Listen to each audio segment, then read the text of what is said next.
Sebelum ceritanya dimulai, silahkan tulis di kolom komentar dari daerah mana saja teman-teman yang menonton cerita ini, dan jangan lupa like dan subscribe agar channel Tika Story bisa semakin berkembang dan bisa mempersembahkan cerita yang terbaik. Di kota besar penuh hiruk-pikuk, Surabaya, berdiri sebuah mahakarya megah, mall terbesar dan termegah yang pernah ada di Indonesia. Mall itu tak hanya menjadi pusat perbelanjaan, tetapi simbol kemewahan, teknologi, dan modernitas kota pahlawan yang terus berkembang. Gedungnya menjulang anggun dengan desain futuristik, kaca-kaca besar memantulkan cahaya matahari, dan malam hari bersinar gemerlap bak permata. Peresmian mall ini menjadi acara yang paling dinantikan oleh para pengusaha, sosialita, dan tokoh-tokoh penting negeri ini. Di balik gemerlapnya pembangunan mall itu, terdapat sosok wanita sederhana bernama Laura. Laura adalah istri dari Alan, seorang pria tampan, sukses, dan dikenal di kalangan bisnis sebagai manajer proyek di perusahaan konstruksi besar di Surabaya. Laura sehari-hari tampil bersahaja. Ia jarang keluar rumah, lebih senang mengenakan daster sederhana saat di rumah, tanpa riasan atau perhiasan mencolok. Baginya, kebahagiaan terletak pada kesederhanaan dan ketulusan, bukan pada kemewahan semu. Namun, yang tidak Laura sadari, Alan perlahan merasa malu memiliki istri seperti dirinya. Meski dulu Alan jatuh cinta pada kesahajaan Laura, kini di matanya, Laura tampak jauh dari sosok istri ideal yang bisa ia banggakan di hadapan teman-temannya. Teman-teman Alan memiliki istri yang cantik, modis, dan selalu mendampingi dalam setiap acara penting.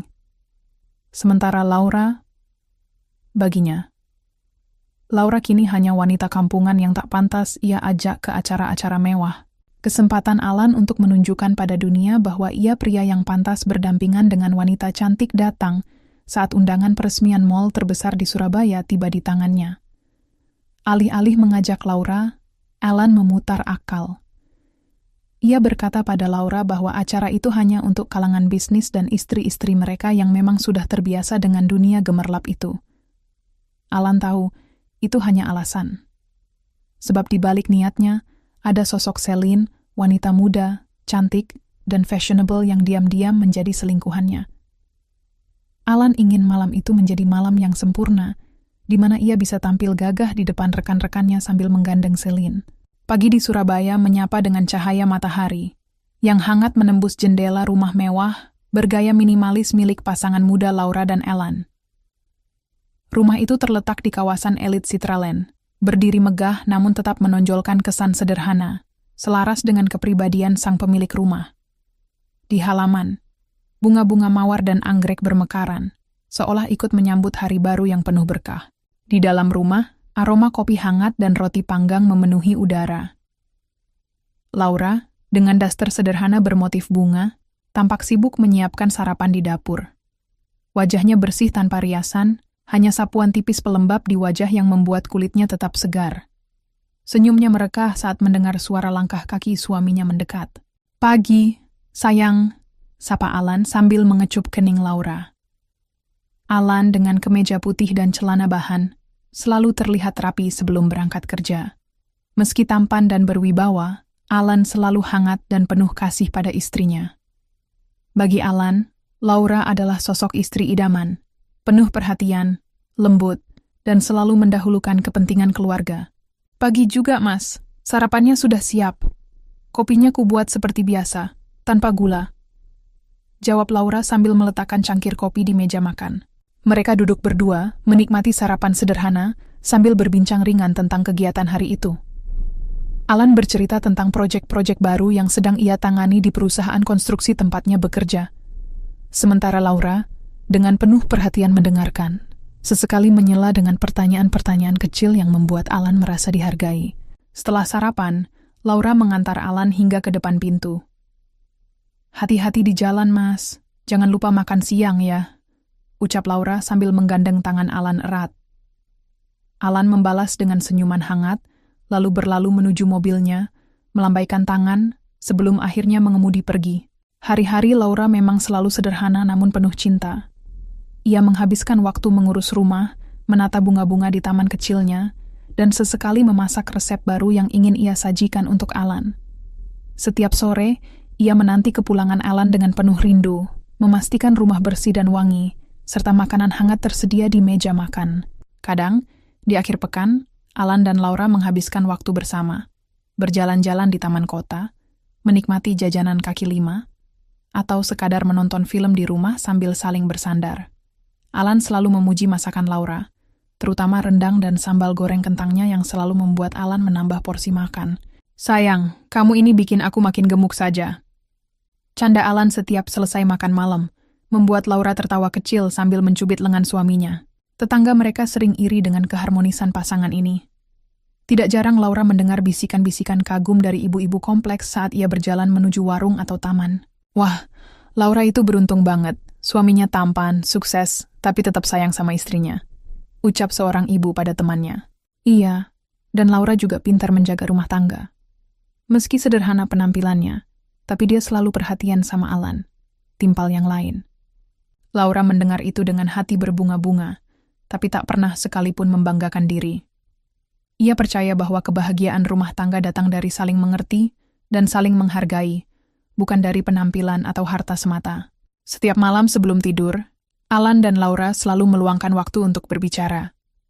Mereka membahas mimpi-mimpi mereka, rencana masa depan, atau sekadar saling bertukar cerita lucu yang mereka temui sepanjang hari. Laura selalu menjadi pendengar yang baik, sementara Alan merasa nyaman mencurahkan isi hatinya pada wanita yang ia anggap sebagai rumah sejatinya.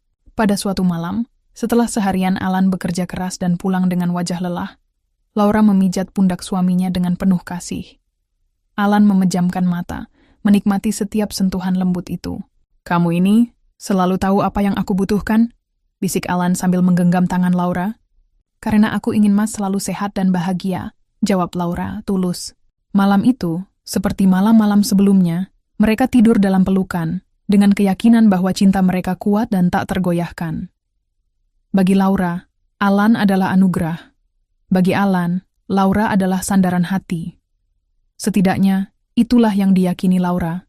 Kehidupan rumah tangga Laura dan Alan tampak tanpa celah. Tidak ada pertengkaran, tidak ada saling curiga, tidak ada air mata. Hanya tawa, cinta, dan kebersamaan yang menghiasi hari-hari mereka. Laura tak pernah menduga bahwa di balik senyuman hangat suaminya, diam-diam ada badai yang perlahan mulai mengintai. Dan untuk saat ini, mereka tetap menikmati setiap momen kecil yang mereka anggap sebagai kebahagiaan sejati. Hari-hari berlalu dengan ritme yang sama. Laura tetap setia menjalani perannya sebagai istri yang penuh kasih. Setiap pagi ia mengantarkan Alan hingga ke depan rumah dengan senyum hangat. Setiap malam ia menyambut kepulangan suaminya dengan hidangan hangat dan perhatian tulus. Bagi Laura, inilah kebahagiaan sederhana yang ia syukuri setiap hari. Namun, tanpa disadari Laura, hati Alan perlahan mulai terusik. Semua berawal dari undangan makan malam perusahaan tempat Alan bekerja. Malam itu Alan diharuskan menghadiri acara resmi bersama para petinggi perusahaan dan kolega. Laura, tentu saja, dengan penuh semangat mempersiapkan diri untuk mendampingi suaminya. Ia memilih baju batik terbaik yang ada di lemari, menata rambutnya sederhana, dan mengoleskan bedak tipis di wajahnya. "Mas bagaimana? Sudah pantas mendampingi Mas Alan belum?" tanya Laura dengan mata berbinar, berharap mendapat pujian. Alan tersenyum, meski dalam hatinya ada perasaan tak nyaman yang sulit ia pahami. "Kamu sudah cantik, kok, sayang," jawab Alan, berusaha menutupi gejolak di hatinya. Tapi matanya, tanpa ia sadari, menyorot penampilan Laura yang terasa terlalu polos jika dibandingkan dengan istri-istri rekan kerjanya yang ia lihat di berbagai acara kantor. Saat tiba di restoran mewah itu, Laura berusaha bersikap ramah dan sopan. Ia tersenyum pada setiap orang yang disapa Alan, menunduk sopan saat dikenalkan pada istri-istri kolega suaminya. Tapi malam itu bagi Alan menjadi awal dari pergulatan batinnya. Istri-istri koleganya tampil begitu anggun. Gaun mahal, make-up sempurna, perhiasan berkilau menghiasi leher dan jemari mereka. Sementara Laura hanya dengan batik sederhana dan sepatu flat polos. Sepulang dari acara itu, Alan hanya terdiam di dalam mobil, matanya menatap lurus ke jalan.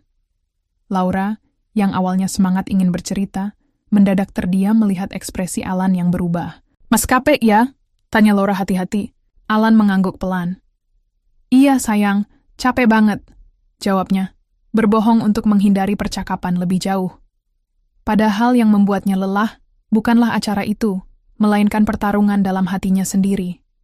Perasaan malu dan gengsi yang mulai menggerogoti cintanya pada Laura. Sejak malam itu, benih-benih rasa malu mulai tumbuh di hati Alan. Setiap kali ia melihat istri teman-temannya melalui media sosial, atau saat rapat kantor dan pertemuan bisnis, Alan makin merasa Laura terlalu sederhana. Di matanya, Laura kini tampak ketinggalan zaman. Tidak cocok mendampingi dirinya yang makin sering bersinggungan dengan kalangan atas. Padahal Laura tetaplah wanita yang sama. Tulus, penuh kasih, dan tak pernah berhenti mencintainya. Suatu sore, Alan pulang dengan wajah lesu. Di tangannya ada undangan penting, peresmian mall terbesar di Surabaya, sebuah acara yang akan dihadiri para pengusaha sukses, pejabat, dan sosialita negeri ini.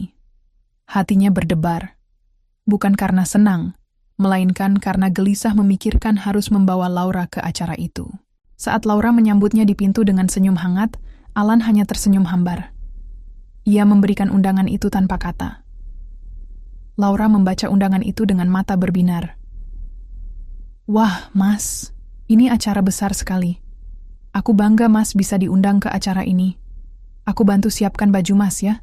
Alan hanya mengangguk pelan. Malam itu, ia tak bisa tidur.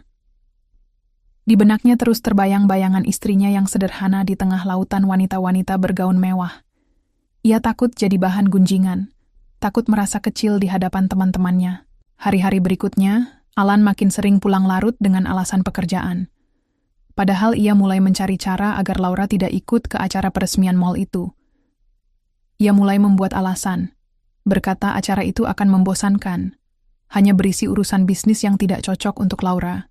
Sementara itu, Laura tetap setia mempersiapkan segalanya.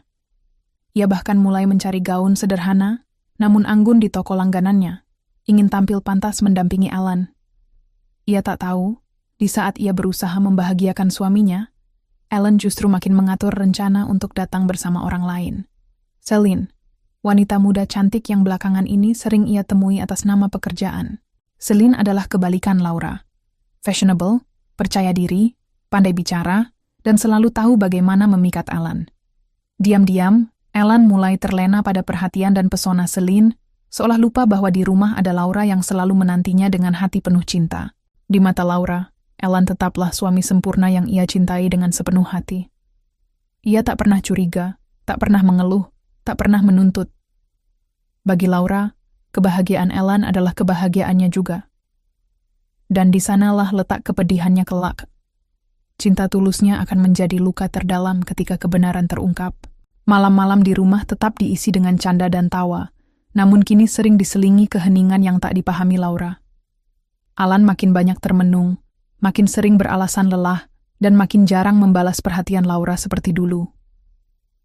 Laura mengira itu hanya karena tekanan pekerjaan. Ia tak tahu, badai besar perlahan mengintai rumah tangganya, siap merobek kepercayaannya kapan saja. Hari-hari Alan kian dipenuhi dengan perasaan gelisah yang tak bisa ia ungkapkan pada siapapun. Semakin dekat tanggal peresmian mall terbesar di Surabaya, semakin besar pula kegelisahan yang membelit hatinya. Di satu sisi, ia sadar betul bahwa Laura adalah istri yang sempurna, setia, penuh perhatian, dan tak pernah menuntut. Namun di sisi lain, gengsinya sebagai pria mulai memberontak. Rasa malu itu kini berakar kuat dalam hatinya, menyusup dalam setiap pikirannya setiap kali ia memandang wajah polos Laura. Di kantor, Alan makin sering larut dalam rapat-rapat dan acara pertemuan bisnis. Di sanalah ia semakin sering bertemu Celine. Celine adalah sekretaris direktur utama di perusahaan kontraktor yang menjadi rekan kerja Alan. Usianya 10 tahun lebih muda dari Alan, dengan paras manis, tubuh semampai, dan penampilan selalu modis. Celine begitu lihai menarik perhatian Alan. Mulai dari menyajikan kopi dengan senyum menggoda, menyelipkan pujian-pujian kecil, hingga menawarkan bantuan di luar jam kerja. Awalnya, Alan menolak semua sinyal dari Celine. Hatinya masih terikat pada Laura, wanita yang selalu menemaninya sejak awal kariernya merangkak naik. Namun, seiring waktu, rayuan halus Celine dan perasaan minder Alan pada Laura membutakan logikanya. Dalam benaknya muncul bayangan betapa bangganya ia bila bisa menggandeng wanita, seperti Celine di acara-acara penting. Seorang wanita muda, cantik, modern, yang bisa membuat teman-temannya memandang dengan kagum. Hubungan Alan dan Celine pun perlahan berubah. Makan siang berdua yang awalnya atas nama pekerjaan,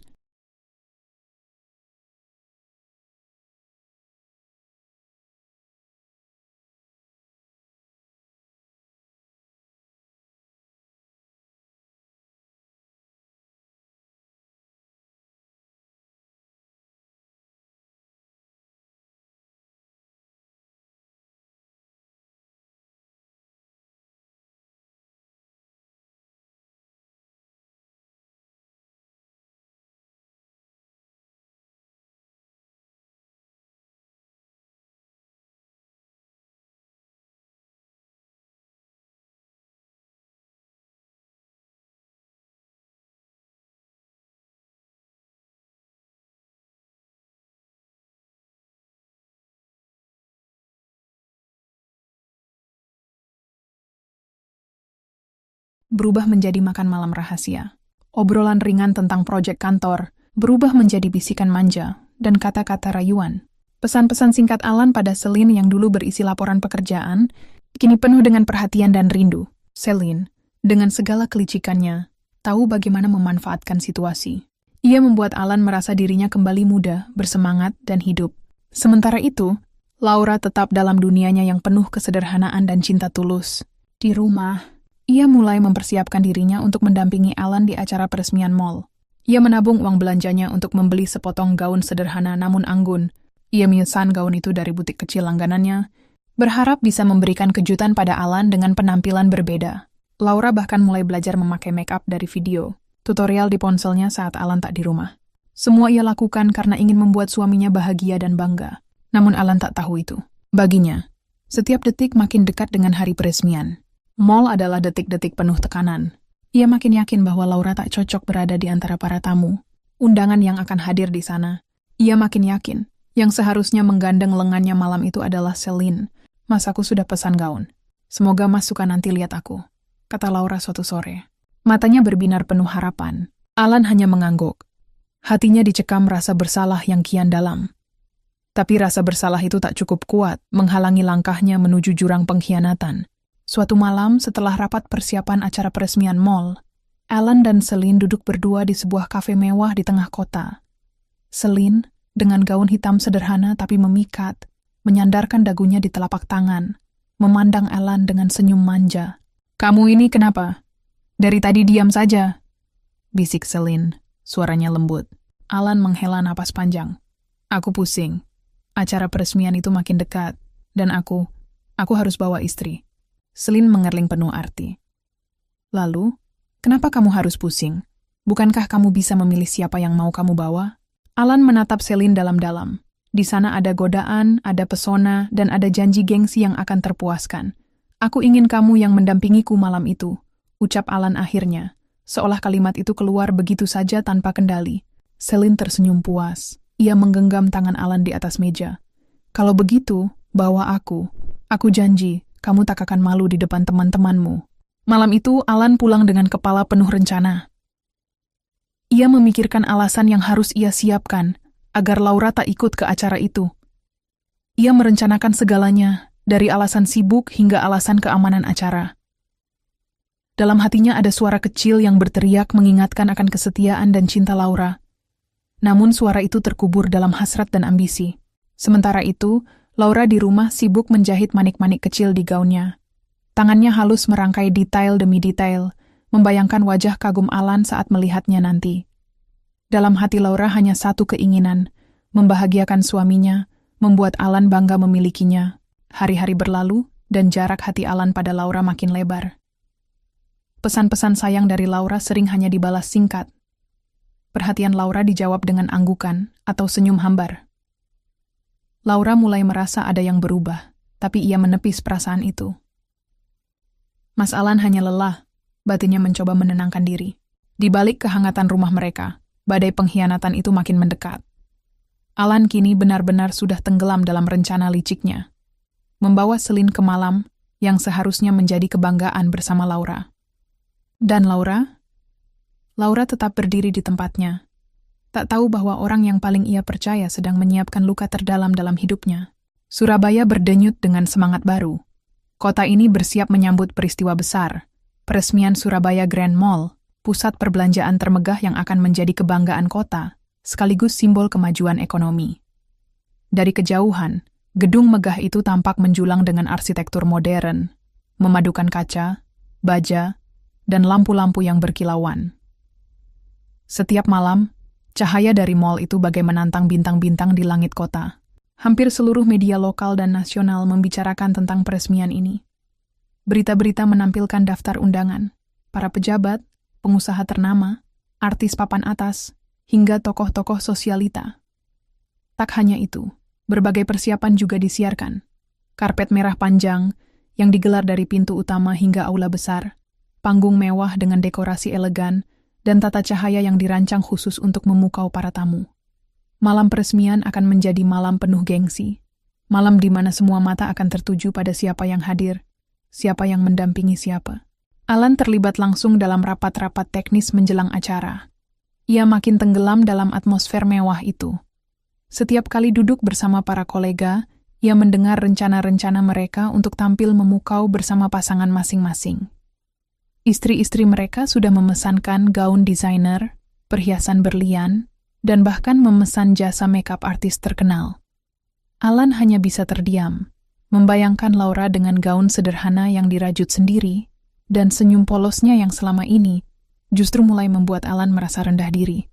Di sela-sela kesibukan, Celine semakin lihai memainkan perannya.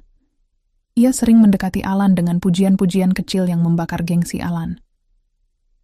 "Pak Alan, saya yakin malam peresmian itu, semua mata akan tertuju pada Bapak. Apalagi kalau Bapak membawa pasangan yang sepadan, saya yakin Bapak akan jadi pria paling dikagumi malam itu." Kata-kata itu menancap di hati Alan, menyingkirkan suara hatinya yang dulu selalu membela Laura. Di pikirannya hanya ada satu tujuan, tampil memukau di depan semua orang, dengan Celine di sisinya. Sementara itu, Laura di rumah tak kalah sibuk. Ia menyelesaikan gaun sederhana yang ia beli dengan susah payah. Gaun itu berwarna biru tua dengan hiasan manik-manik kecil yang ia jahit sendiri di malam-malam sunyi saat Alan sudah terlelap. Laura bahkan menyempatkan diri ke salon sederhana untuk memotong dan merapikan rambutnya. Ia ingin tampil lebih segar, ingin membuktikan pada Alan bahwa ia pun bisa mendampingi dengan pantas di acara besar itu.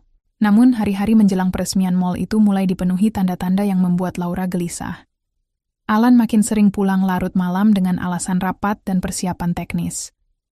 Ponselnya sering disembunyikan, dan bila berbunyi, Alan tampak canggung. Tatapan matanya mulai sulit menatap mata Laura lama-lama.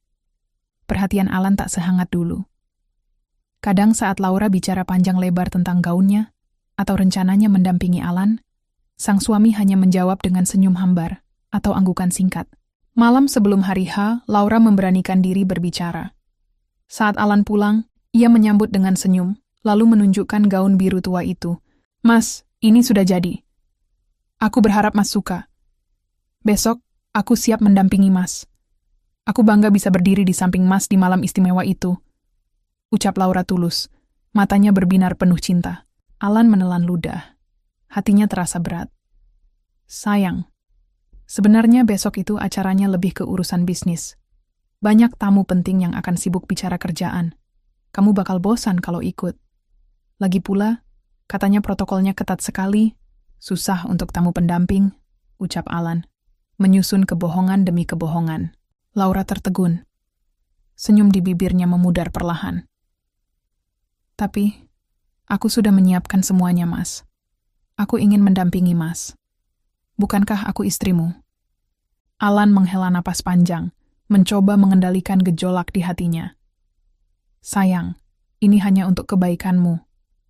Nanti kita cari waktu liburan berdua sebagai gantinya ya," katanya sambil memegang tangan Laura. Laura terdiam. Ada yang menyesak di dadanya, tapi ia menahan diri. Ia memilih mengangguk pelan, meski hatinya mulai diliputi rasa tak nyaman. Firasat buruk menggelayut, namun ia tak ingin memperkeruh suasana menjelang acara yang seharusnya membanggakan. Keesokan harinya, Surabaya Grand Mall bersinar lebih megah dari biasanya. Malam itu benar-benar malam penuh gengsi. Para tamu berdatangan dengan pasangan mereka, berbalut busana rancangan desainer ternama, beraroma parfum mahal. Lampu-lampu menyinari setiap sudut, membuat suasana bak istana Alan tiba di sana dengan mobil mewah, membuka pintu untuk Celine yang malam itu tampil memukau dengan gaun merah menyala. Senyumnya manis, lengannya menggantung manja di lengan Alan. Mereka berjalan di atas karpet merah, disorot puluhan kamera, disapa tamu-tamu penting, dan dipandang penuh kagum oleh rekan-rekan Alan. Sementara di rumah, Laura berdiri di balik jendela, menatap cahaya lampu yang memancar dari arah mall. Ia memeluk gaun biru tuanya, duduk di sudut kamar dalam hening. Hatainya pilu, namun ia tetap berdoa agar malam itu Alan bahagia, meski hatinya sendiri mulai dihantui pertanyaan-pertanyaan yang tak berani ia jawab. Di panggung kehormatan, seorang wanita berdiri anggun. Laura, namun kini dalam sosok berbeda, berbalut gaun elegan rancangan desainer kelas dunia. Di hadapan para tamu, ia akan segera membuka kedok Alan dan menunjukkan pada dunia siapa dirinya yang sebenarnya. Dan malam itu dunia Alan akan berubah selamanya. Suasana di Surabaya Grand Mall malam itu begitu megah, seolah seluruh kota berhenti berdenyut, hanya untuk menatap gemerlap peresmiannya. Karpet merah membentang panjang dari pintu utama hingga aula kehormatan, dikelilingi lampu sorot yang menari-nari mengikuti langkah para tamu penting. Musik orkestra lembut mengalun, menambah kesan megah di malam itu. Kamera para jurnalis dan influencer tak berhenti mengabadikan setiap sudut kemewahan yang tersaji. Alan melangkah dengan penuh percaya diri, mengenakan setelan jas hitam eksklusif. Di sisinya, Celine tampil memukau dalam balutan gaun merah marun berbelahan tinggi, rambut disanggul rapi, dengan kalung berlian kecil menghiasi leher jenjangnya. Tatapan kagum dari tamu lain mengiringi langkah mereka. Alan merasa malam itu, ia adalah pria paling beruntung. Setidaknya, itulah yang ia biarkan tertanam di benaknya demi menutupi rasa bersalah pada Laura. "Pak Alan, ini pasangan Bapak. Luar biasa cantik," sapa seorang kolega sambil menyalami Alan. Alan tersenyum bangga. "Terima kasih, Pak. Malam ini memang istimewa," jawabnya, tangannya menepuk lembut punggung Celine. Di setiap sudut aula, teman-teman Alan mengangguk, beberapa bahkan melirik Celine dengan kekaguman yang tak disembunyikan. Alan makin larut dalam kesombongan semu, seolah malam itu adalah pembuktian jati dirinya. Ia tak sadar bahwa langkahnya semakin mendekatkan dirinya pada kehancuran yang ia ciptakan sendiri. Sementara itu, di rumah, Laura duduk termenung di ruang tamu yang sepi.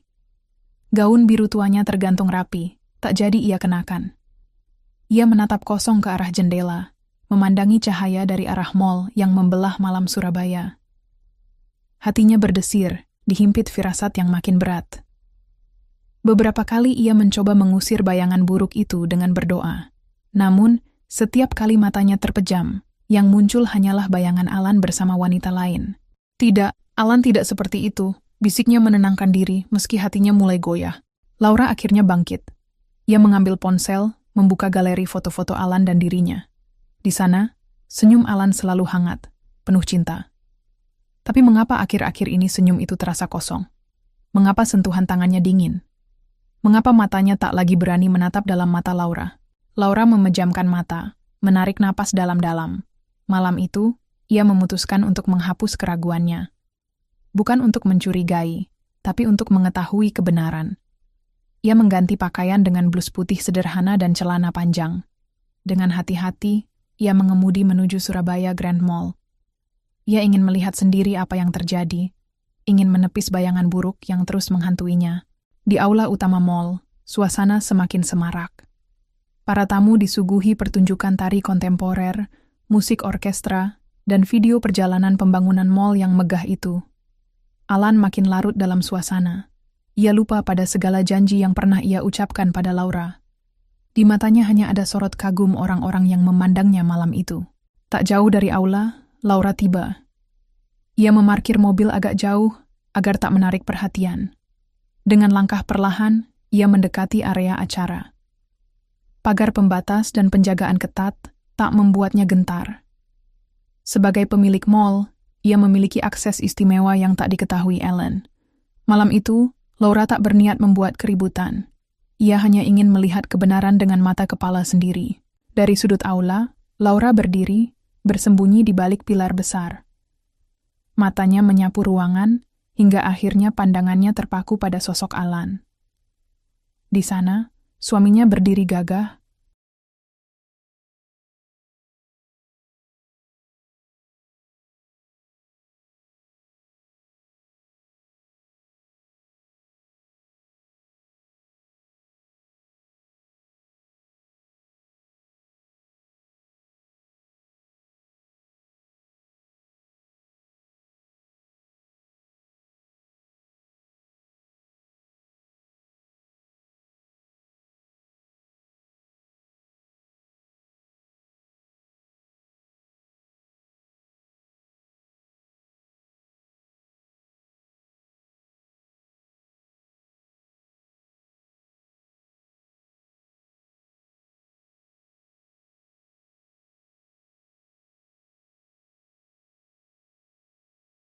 tersenyum dengan seorang wanita cantik menggandeng lengannya.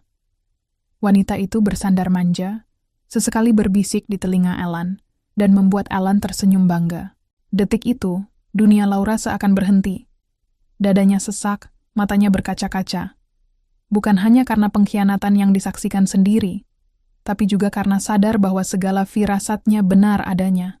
Namun, Laura bukan wanita lemah. Perlahan ia menelan sakit hatinya, membulatkan tekad. Baiklah, Alan. Kalau ini pilihanmu, aku akan tunjukkan siapa aku sebenarnya. Aku akan balas semua ini dengan cara yang tak akan pernah kau lupakan. Bisiknya pada diri sendiri. Malam itu, Laura tidak pulang dengan air mata. Ia pulang dengan rencana. Ia menghubungi asisten kepercayaannya, memerintahkan agar rencana pengungkapan identitasnya sebagai pemilik mall dimajukan malam itu juga. Ia ingin dunia tahu, dan Alan tahu siapa wanita yang telah mereka remehkan. Di atas panggung kehormatan, MC memanggil tamu utama untuk memberikan sambutan. Hadirin sekalian, tibalah saat yang kita tunggu. Izinkan kami mengundang sosok luar biasa di balik megahnya Surabaya Grand Mall. Inilah pemilik sah mall ini, sosok wanita hebat, Ibu Laura Pramesti. Lampu sorot serentak menyorot ke arah belakang panggung, tempat Laura kini berdiri anggun dalam gaun biru tua yang sempat ia simpan di rumah. Dengan langkah pasti, Laura maju ke panggung, senyum tipis menghiasi wajahnya. Ruangan hening. Alan mematung. Celine menegang, menatap Alan dengan pandangan bingung.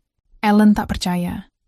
Sosok yang selama ini ia remehkan, ia tinggalkan di rumah, kini berdiri di sana, dipandang kagum oleh ratusan pasang mata. Malam itu, kebohongan Alan mulai runtuh. Dan Laura baru saja memulai langkah pertamanya untuk membalas luka hatinya. Langkah Laura di atas panggung bak, langkah seorang ratu. Gaun biru tua sederhana yang sempat dianggap Alan tak layak, kini memancarkan wibawa luar biasa. Sorot lampu-lampu megah di aula Surabaya Grand Mall menari-nari di sekelilingnya, seolah turut memberi penghormatan. Semua mata tertuju padanya, termasuk mata Alan yang kini membelalak penuh keterkejutan dan kegelisahan. Tubuhnya seakan membatu, sementara Celine di sisinya mulai menyadari ada sesuatu yang besar sedang terjadi. Laura berdiri di depan podium, menyapu ruangan dengan tatapan lembut namun tegas. Senyum tipis terbit di bibirnya, bukan senyum kepuasan, tapi senyum kemenangan seorang wanita yang telah dikhianati, namun bangkit dengan kepala tegak. Selamat malam para tamu undangan, sahabat, kolega, dan semua yang saya hormati. Suara Laura menggema dengan lantang melalui pengeras suara.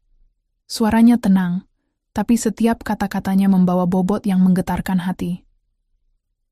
Izinkan saya memperkenalkan diri. Nama saya Laura Pramesti, dan saya adalah pemilik Surabaya Grand Mall ini. Riuh tepuk tangan memenuhi aula. Para tamu berseru kagum, banyak yang tak menyangka bahwa di balik mall megah ini ada sosok wanita sederhana, yang kini berdiri di hadapan mereka. Beberapa kolega Alan mulai menoleh ke arah Alan dan Celine, berbisik dengan tatapan heran. Alan ingin menghilang saat itu juga. Peluh dingin membasahi pelipisnya.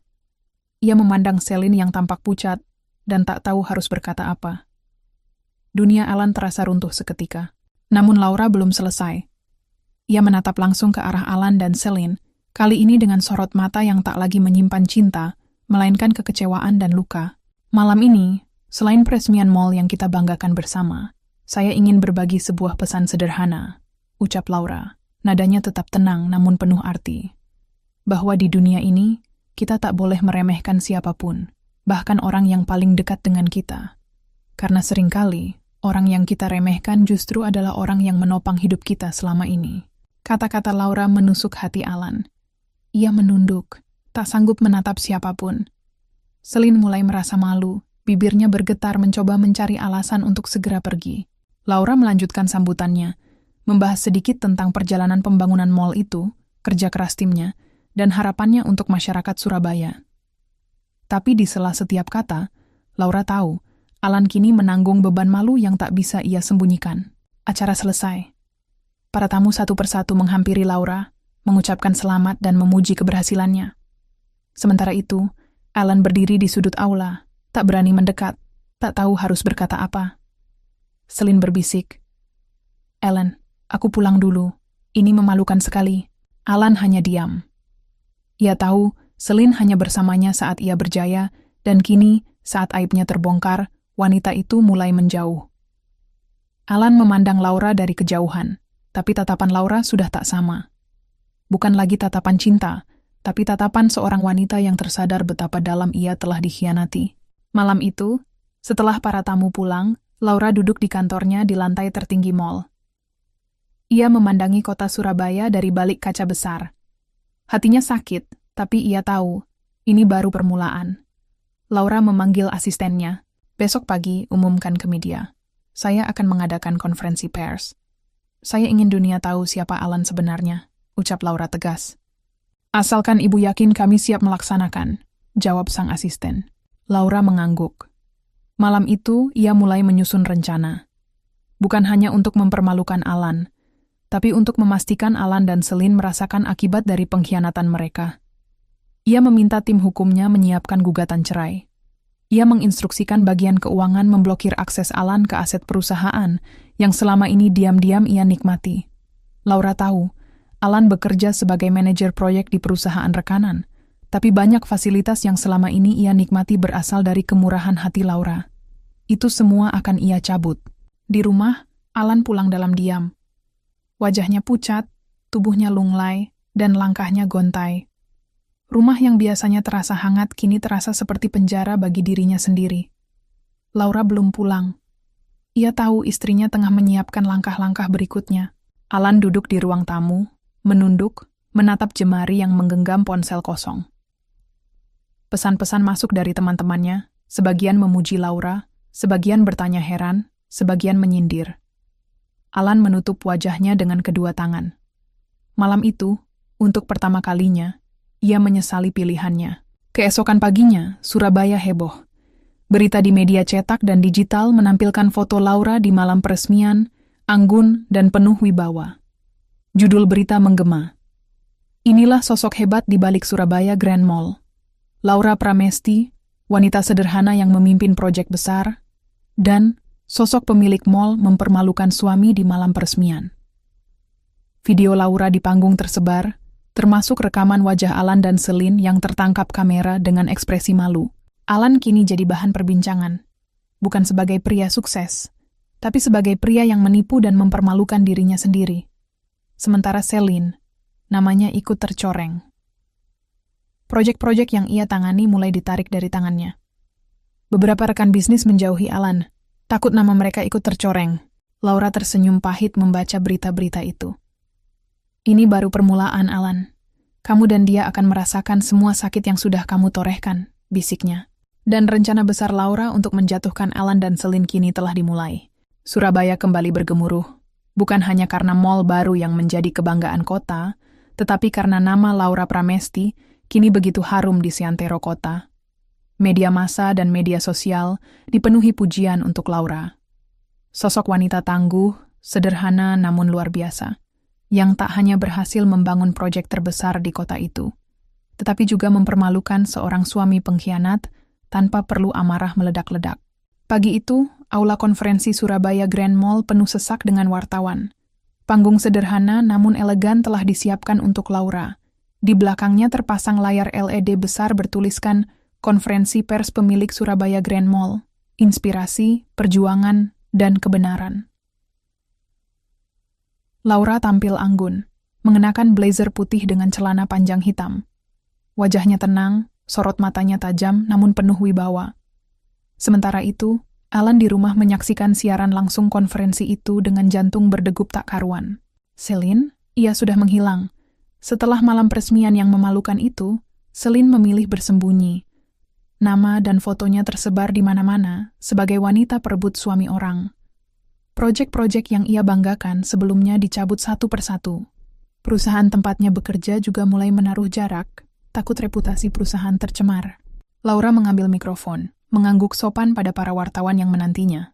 Terima kasih atas kehadiran teman-teman media, sahabat, dan masyarakat Surabaya yang telah mendukung keberadaan Surabaya Grand Mall. Saya di sini tidak hanya ingin berbagi kisah tentang mall ini, tetapi juga tentang keberanian seorang wanita untuk melindungi martabatnya, ucap Laura, suaranya mantap, ranya. Ruangan hening, semua mendengarkan dengan penuh perhatian. Laura melanjutkan, saya adalah seorang istri yang selama ini berusaha setia dan mendampingi suami saya dalam suka dan duka. Tapi saya juga seorang wanita yang punya harga diri. Malam peresmian itu, saya memilih untuk berdiri dan menunjukkan pada dunia bahwa cinta tak seharusnya dibayar dengan pengkhianatan.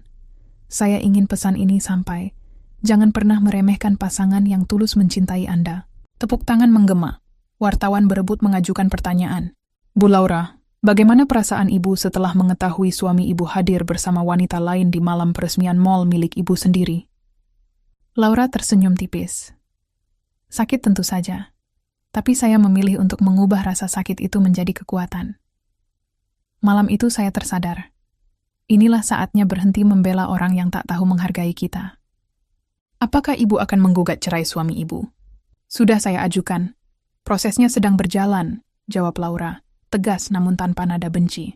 Siaran konferensi itu menyebar cepat. Nama Alan makin terpuruk. Kantor tempat Alan bekerja mulai mendapat tekanan.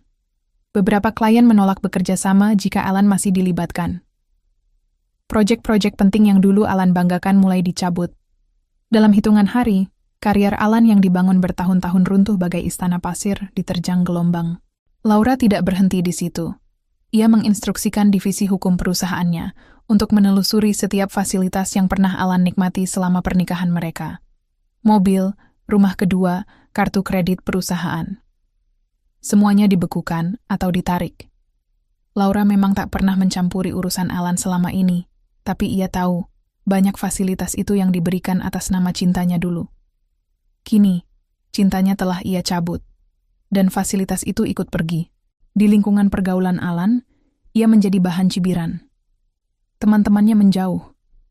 Undangan rapat, acara bisnis, bahkan sekadar undangan makan siang, tak lagi datang padanya. Alan menjadi sosok yang dihindari, karena tak ada yang mau dikaitkan dengan aib yang kini melekat pada namanya. Sementara itu, Celine tak kalah menderita. Foto-fotonya bersama Alan di malam peresmian tersebar luas. Netizen membanjiri akun media sosialnya dengan hujatan. Pekerjaannya sebagai sekretaris di perusahaan kontraktor kini hanya tinggal nama. Atas desakan publik dan klien, manajemen memintanya mengundurkan diri demi menjaga reputasi perusahaan. Beberapa hari kemudian, Alan memberanikan diri mengirim pesan pada Laura. Pesan yang penuh penyesalan, penuh permintaan maaf, berharap bisa bertemu untuk menjelaskan dan meminta kesempatan kedua. Laura, aku tahu aku salah. Aku mohon, beri aku kesempatan untuk menjelaskan. Aku hancur tanpa kamu. Tolong, izinkan aku menemuimu. Laura membaca pesan itu dengan hati yang kini sudah tak lagi terluka seperti dulu. Luka itu sudah berubah menjadi kekuatan. Ia hanya menatap pesan itu lama, lalu menghapusnya tanpa membalas. Dalam hatinya ia berkata, Alan, sudah cukup. Saatnya aku hidup untuk diriku sendiri. Laura fokus pada bisnisnya. Ia membangun reputasi sebagai pengusaha tangguh, membuka program pelatihan untuk wanita-wanita agar mandiri secara ekonomi. Ia menjadi inspirasi banyak orang, terutama para wanita yang pernah merasa terpinggirkan atau direndahkan. Di rumah kecil yang kini menjadi satu-satunya tempat Alan berlindung, Alan duduk sendirian, menatap kosong dinding kamar. Hidupnya kini penuh penyesalan. Ia kehilangan segalanya.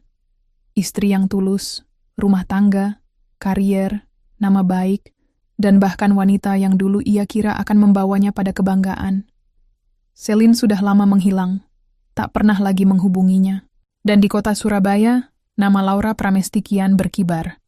Tak hanya sebagai pemilik mall termegah, tetapi sebagai simbol wanita yang bangkit dari luka, menegakkan kepala, dan membuktikan bahwa harga diri tak boleh diperjualbelikan. Hari-hari Alan berubah menjadi kepingan-kepingan penyesalan yang terus menghantamnya tanpa henti. Surabaya, yang dulu terasa seperti taman bermain penuh peluang, kini bagaikan labirin yang menjeratnya. Setiap sudut kota mengingatkannya pada kesalahan yang telah ia perbuat. Setiap papan iklan mall, setiap artikel berita, setiap obrolan orang-orang di warung kopi, semuanya menyebut nama Laura Pramesti sebagai wanita tangguh, sukses, dan menjadi kebanggaan kota. Alan kini tinggal di rumah kecil peninggalan orang tuanya di pinggiran kota. Rumah itu jauh dari kemewahan yang dulu ia nikmati. Mobil mewah sudah ditarik, kartu kreditnya diblokir, dan rekeningnya nyaris kosong. Pekerjaan, tak ada perusahaan yang mau mengaitkan namanya dengan Alan. Setiap lamaran kerja yang ia ajukan selalu berakhir penolakan. Reputasinya telah hancur, dan di dunia bisnis, nama baik adalah segalanya. Di tempat lain, Celine bernasib tak jauh berbeda. Setelah diundurkan secara terhormat dari pekerjaannya, ia sempat mencoba membuka usaha kecil. Namun cibiran masyarakat dan ulasan negatif dari pelanggan membuatnya tak bisa bertahan. Di media sosial, wajahnya masih menjadi simbol kebencian bagi mereka yang membenci perusak rumah tangga. Beberapa orang mengenalinya di jalan, dan cibiran secara langsung membuat Celine semakin terpuruk. Ia akhirnya memutuskan meninggalkan Surabaya, mencoba menghilang dari sorotan. Sementara itu, Laura justru semakin bersinar. Bukan hanya mall yang ia kelola makin sukses, tapi program-program sosial yang ia dirikan menuai banyak pujian. Laura mendirikan Yayasan Wanita Mandiri Laura Pramesti, sebuah lembaga yang membantu perempuan-perempuan untuk bangkit dari keterpurukan. Para janda, korban kekerasan rumah tangga, dan ibu rumah tangga yang ingin belajar mandiri secara ekonomi. Laura sering diundang sebagai pembicara dalam seminar nasional. Ia berbicara tentang keberanian, harga diri, dan pentingnya menghargai diri sendiri. Tiap kata yang ia ucapkan lahir dari luka yang pernah ia alami, sehingga setiap pesan menyentuh hati mereka yang mendengarnya. Jangan pernah biarkan orang lain menjatuhkan harga dirimu. Cinta itu bukan alasan untuk membiarkan diri kita diinjak-injak. Cinta sejati tidak datang bersama pengkhianatan. Demikian salah satu kalimat yang berkali-kali dikutip media. Para wanita dari berbagai kalangan menjadikan Laura panutan. Namanya tercetak di majalah-majalah bisnis, sosial, dan wanita. Foto-fotonya mengenakan gaun biru tua, gaun yang sama dengan yang ia kenakan saat membuka kedok Alan, menjadi ikon kekuatan dan keberanian. Di tengah kehancurannya, Alan suatu malam memberanikan diri datang ke mall.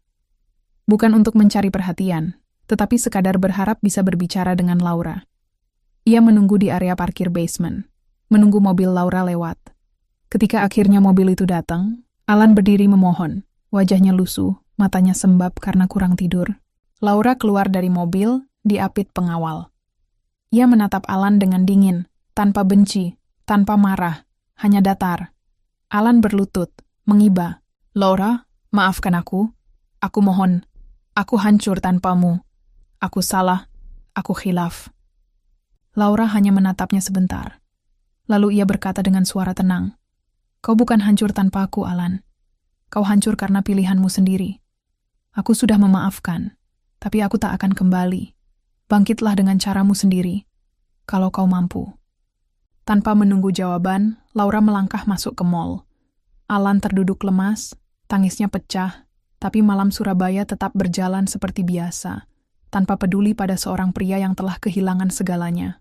Tak lama setelah pertemuan itu, kabar tentang Alan makin menghilang dari publik. Ia hidup di bayang-bayang masa lalunya sendiri. Beberapa kenalan kasihan dan menawarkan pekerjaan sederhana, tapi Alan menolak, malu karena merasa tak pantas. Sedangkan Celine, terakhir terdengar, tinggal di kota kecil di luar Jawa, mencoba memulai hidup baru dalam kesepian. Sementara itu, Laura meresmikan cabang mall keduanya di kota lain. Kini, ia bukan sekadar pengusaha, tetapi ikon wanita yang menjadi bukti nyata. Tak ada luka yang tak bisa disembuhkan. Tak ada pengkhianatan yang bisa menghancurkan wanita yang tahu harga dirinya. Di balik semua kesuksesannya, Laura tak pernah menyimpan dendam. Ia hanya menyimpan pelajaran, bahwa setiap air mata yang ia jatuhkan dulu kini terbayar dengan kekuatan dan keberanian yang membuatnya disegani. Hidup Alan dan Celine telah mencapai titik nadir. Di satu sisi kota yang sama, Laura berdiri tegak, menjadi bukti bahwa wanita tak perlu membalas dengan amarah, cukup dengan membuktikan diri bahwa ia layak dihargai. Hari-hari Alan kini berjalan tanpa arah, tak ubahnya daun kering yang tersapu angin. Setiap pagi, ia bangun di kamar kecil rumah peninggalan orang tuanya.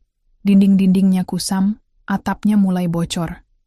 Suara kendaraan yang melintas di depan rumah hanya menjadi pengingat bahwa dunia di luar sana tetap berjalan, sementara hidup Alan terjebak di titik nadir. Ia mencoba mencari pekerjaan. Beberapa kali ia mendatangi kantor-kantor kecil, menawarkan diri untuk bekerja serabutan. Namun begitu orang tahu namanya, mereka menolak dengan alasan yang halus. "Maaf Pak, kami sudah penuh." Atau, "Nanti kami hubungi lagi." Padahal Alan tahu, mereka tak ingin mengaitkan nama perusahaan mereka dengan namanya yang sudah tercoreng. Beberapa teman lama yang dulu mengagumi Alan menjauh. Mereka enggan bicara panjang lebar bila tak sengaja bertemu. Alan bukan lagi Alan yang dulu dielu-elukan sebagai manajer sukses dengan jaringan luas. Kini, ia hanyalah bayang-bayang dari sosok yang pernah sombong dan angkuh. Sementara itu, malam-malam Alan dipenuhi mimpi buruk. Dalam tidurnya, ia sering terbangun karena mimpi melihat Laura berdiri menatapnya dengan tatapan penuh luka, lalu berbalik pergi. Ia sering terjaga hingga fajar, duduk di sudut kamar, menggenggam ponsel kosong yang tak pernah lagi berbunyi. Tak ada pesan dari Celine. Tak ada telepon dari rekan atau teman. Hidupnya sunyi.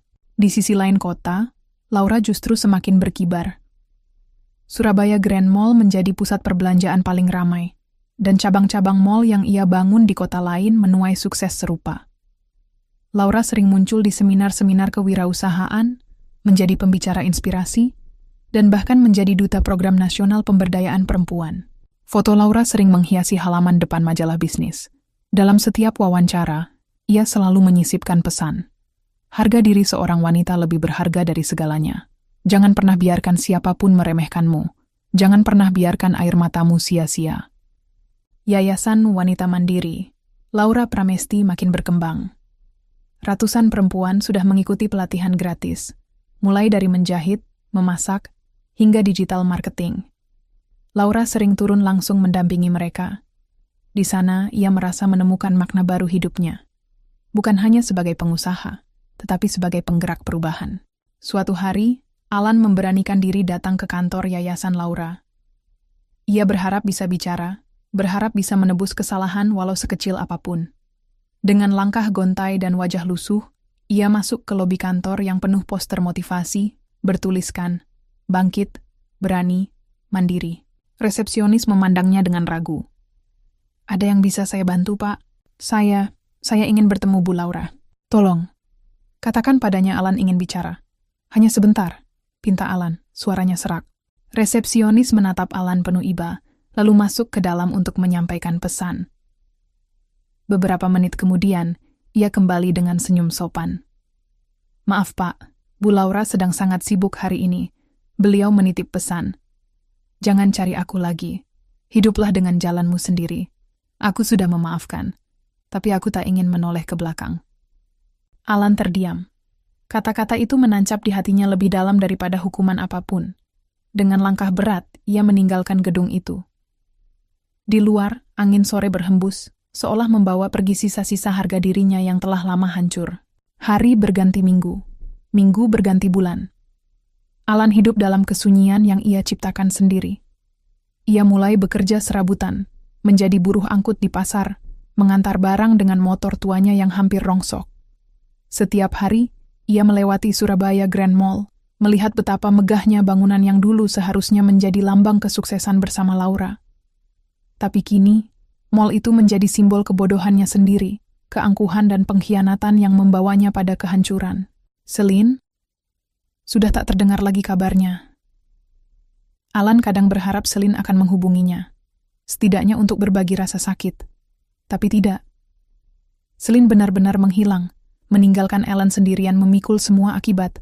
Di sisi lain, Laura makin mengukuhkan langkahnya sebagai sosok yang dihormati. Ia tak lagi menoleh ke masa lalu. Setiap hari, ia sibuk memperluas yayasan, membuka peluang usaha untuk perempuan kecil, dan membangun jaringan bisnis yang makin menguatkan namanya sebagai salah satu pengusaha perempuan terkemuka di negeri ini. Dalam hatinya, Laura sudah tak menyisakan benci. Baginya, Ellen hanyalah pelajaran pahit yang membuatnya jadi kuat. Ia tak menyesal pernah mencintai Ellen. Tapi ia juga tahu, cinta tak seharusnya membutakan harga diri. Dan kini, Alan menjadi saksi hidup bahwa mengkhianati hati yang tulus tak pernah berakhir baik. Alan hidup dalam penyesalan, sementara Laura melangkah tegak, meninggalkan bayang-bayang kelam itu jauh di belakang. Langit Surabaya sore itu redup, seolah menyesuaikan dengan hati Alan yang sudah lama kelam. Duduk di sudut pasar tradisional, ia menggenggam botol air mineral bekas, meneguk isinya perlahan. Di sampingnya, motor tuanya bersandar dengan beban keranjang, berisi sayuran yang baru selesai diantar ke kios-kios langganan. Tangannya kasar, tubuhnya kurus, wajahnya tirus dihiasi kerut-kerut yang muncul lebih cepat dari seharusnya. Hari-harinya kini dihabiskan bekerja sebagai pengantar barang di pasar, buruh bongkar muat, apa saja yang bisa menghasilkan uang halal. Alan tahu, masa jaya sudah tak akan kembali. Namun, di sudut hatinya yang masih tersisa, ia ingin membuktikan pada dirinya sendiri bahwa ia bisa berdiri di atas kaki sendiri tanpa menumpang pada nama Laura. Saban malam, Alan merenung. Dalam sunyi kamarnya yang remang, ia menulis di buku catatan lusuh miliknya. Bukan catatan rencana besar atau ambisi lagi, tetapi daftar kecil tentang hal-hal baik yang ingin ia lakukan. Meski takkan pernah cukup untuk menebus kesalahannya pada Laura. 1. Membantu membangun mushola kecil di kampung.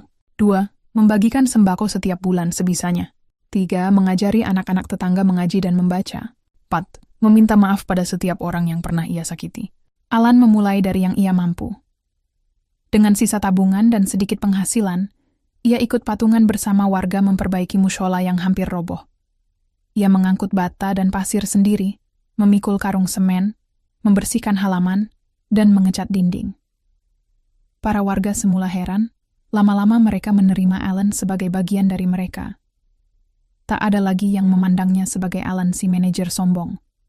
Kini dia Alan, lelaki yang sedang menebus dosa masa lalunya. Sementara itu, nama Laura Pramesti makin harum. Surabaya Grand Mall kian ramai, cabang-cabang baru berdiri di kota-kota besar. Bandung, Yogyakarta, Medan, Makassar. Laura menjadi pembicara di forum-forum nasional, diundang ke televisi sebagai tokoh inspiratif, dan bahkan dicalonkan untuk menerima penghargaan nasional sebagai perempuan paling berpengaruh di bidang ekonomi kreatif, Yayasan Wanita Mandiri. Laura Pramesti telah memberdayakan ribuan perempuan. Laporan tahunan yayasan itu menjadi rujukan banyak pemerintah daerah untuk membuat program serupa. Laura mengajak banyak perempuan untuk mandiri, bukan hanya secara finansial, tetapi juga mental. Di setiap pidatonya, ia selalu mengingatkan, bangkit bukan berarti melawan dengan amarah, tetapi melawan dengan keberhasilan. Jadikan luka sebagai bahan bakar untuk membangun dirimu. Laura kini menjalani hidup dengan penuh makna. Meski demikian, dalam relung hatinya yang terdalam, ia kadang termenung mengenang Alan. Bukan karena cinta yang tersisa, tetapi karena ia tahu Alan adalah bagian dari perjalanan yang menjadikannya seperti sekarang. Namun, ia tak pernah menoleh kembali. Luka itu sudah ia simpan sebagai pelajaran, bukan lagi sebagai beban. Suatu pagi, Alan datang ke kantor Yayasan Laura.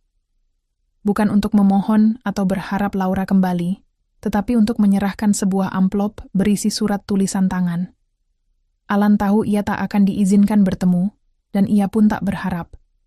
Ia hanya menitip surat itu kepada petugas keamanan dengan pesan, "Tolong kalau Ibu Laura berkenan baca surat ini, tidak ada maksud apa-apa, hanya ingin menenangkan hati saya."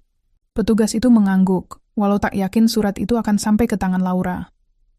Namun, petang harinya, surat itu benar-benar diletakkan di meja kerja Laura. Asistennya ragu memberikannya, tetapi Laura menerimanya dengan tenang. Malam itu, di balkon rumahnya, Laura membaca surat itu di bawah remang lampu taman. "Laura, terima kasih karena pernah mencintaiku sepenuh hati.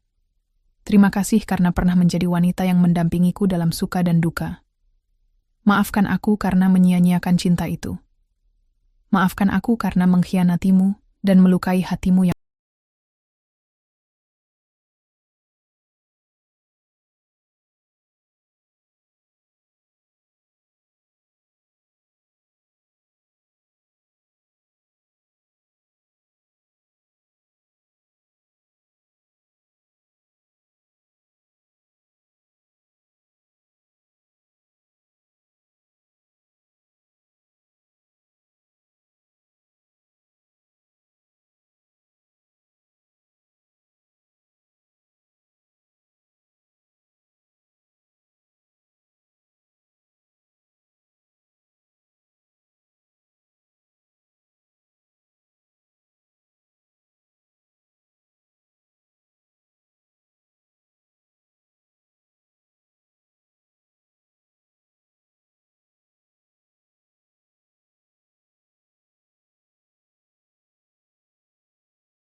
tulus.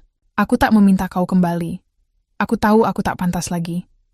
Aku hanya ingin kau tahu, aku sedang mencoba menjadi orang yang lebih baik, walau tanpa namamu lagi di sisiku. Aku tak tahu apakah ini akan cukup, tapi aku berusaha sebaik mungkin. Semoga kau bahagia. Semoga kau selalu diberkahi dalam setiap langkahmu. Alan. Laura memejamkan mata usai membaca surat itu. Ada sesak yang menguar, bukan karena ingin kembali, tetapi karena luka lama yang kini sudah ia ikhlaskan sepenuhnya. Ia melipat surat itu, menyimpannya di laci, dan berkata dalam hati, "Semoga kau juga menemukan jalanmu, Alan. Semoga." Waktu terus berjalan. Alan tetap bekerja sederhana, menata ulang hidupnya dalam diam. Namanya sudah hilang dari pemberitaan. Tak ada lagi yang peduli siapa dia. Tapi bagi dirinya sendiri, ia kini hidup lebih jujur, lebih rendah hati, dan lebih tulus. Sedangkan Laura, ia tetap melangkah, semakin kokoh, semakin disegani. Bukan hanya sebagai pengusaha, tetapi sebagai simbol wanita yang tak terkalahkan oleh luka, dan yang memilih membalas luka bukan dengan dendam, tetapi dengan keberhasilan. Hari itu, langit Surabaya bersih tanpa awan. Sinar matahari menyinari gedung-gedung megah, termasuk Surabaya Grand Mall yang kini menjadi ikon kota.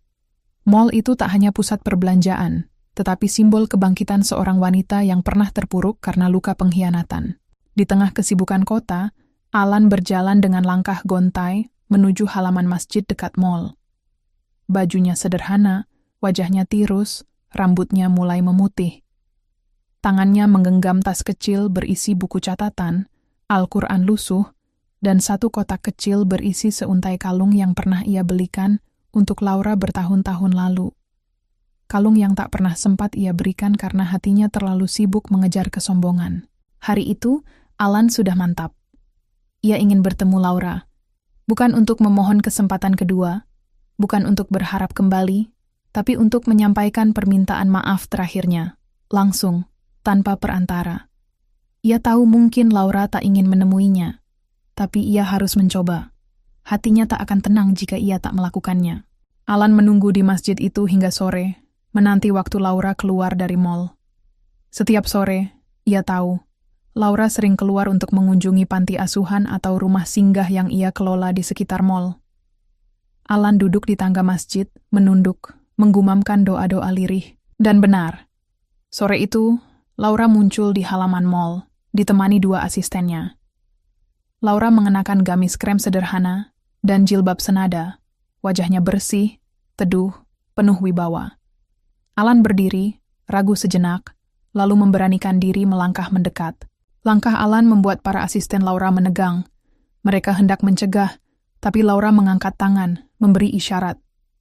"Biarkan," kata Laura pelan. Alan berdiri di hadapan Laura. Untuk pertama kalinya dalam bertahun-tahun, ia menatap wajah wanita yang dulu ia remehkan, dan kini menjelma menjadi sosok yang begitu disegani. Dadanya sesak. Matanya berkaca-kaca. "Laura." Suara Alan serak. "Aku tahu aku tak layak berdiri di depanmu. Tapi aku mohon, izinkan aku meminta maaf, langsung dari hatiku. Bukan untuk meminta kau kembali, bukan untuk memohon apapun. Hanya ingin menenangkan hatiku sendiri." Laura memandang Alan lama. Tak ada lagi amarah, tak ada luka. Hanya rasa lega karena ia telah menapaki perjalanan panjang dan kini berdiri tegak di ujungnya. "Alan," ucap Laura pelan, namun tegas. "Aku sudah memaafkanmu sejak lama, karena aku tahu membenci hanya akan membebani langkahku. Tapi aku memilih untuk tidak menoleh ke belakang. Hidup kita sudah di jalan masing-masing." Alan menunduk, air matanya jatuh di lantai halaman mall. Dengan tangan gemetar, ia menyerahkan kotak kecil itu. "Ini, aku tahu tak berarti apa-apa sekarang. Tapi aku ingin kau simpan, atau buang, terserah. Ini hanya simbol dari betapa aku menyesal. Maafkan aku, Laura." Laura menerima kotak itu dengan kedua tangan. Ia membukanya perlahan, melihat kalung sederhana dengan liontin kecil berbentuk hati. Laura menghela napas panjang. Ia menutup kotak itu, lalu menatap Alan. "Aku terima sebagai simbol bahwa kau sudah berusaha menebus kesalahanmu. Bukan untukku, Alan, tapi untuk dirimu sendiri. Pulanglah, jalani hidupmu dengan tenang. Kau sudah meminta maaf. Aku sudah memaafkan. Kita sudah saling ikhlas. Semoga Allah memberi kita jalan masing-masing yang lebih baik," kata Laura lembut. Alan terisak. Ia berlutut, bukan untuk memohon, tetapi sebagai tanda menyerah pada kenyataan yang selama ini ia lawan. Setelah itu, ia bangkit perlahan, mengucapkan terima kasih, lalu pergi tanpa menoleh. Langkahnya ringan, untuk pertama kalinya setelah sekian lama. Sejak hari itu, Alan benar-benar menghilang dari kehidupan Laura. Ia tetap hidup sederhana, membantu warga kampungnya, menjadi guru mengaji anak-anak, dan bekerja serabutan. Hidupnya jauh dari gemerlap, tetapi damai. Hatinya tenang karena ia telah meminta maaf, dan Laura sudah memaafkan. Sementara itu, Laura terus menorehkan prestasi. Mal-mal miliknya berkembang ke seluruh Indonesia. Yayasan yang ia kelola menjadi rujukan nasional, dan ia menerima banyak penghargaan. Dari pemerintah, lembaga swadaya, hingga penghargaan internasional atas kiprahnya memberdayakan perempuan. Laura diundang berbicara di forum dunia. Di sana, ia berbagi kisah hidupnya, bukan untuk membuka aib masa lalu, tetapi untuk menginspirasi.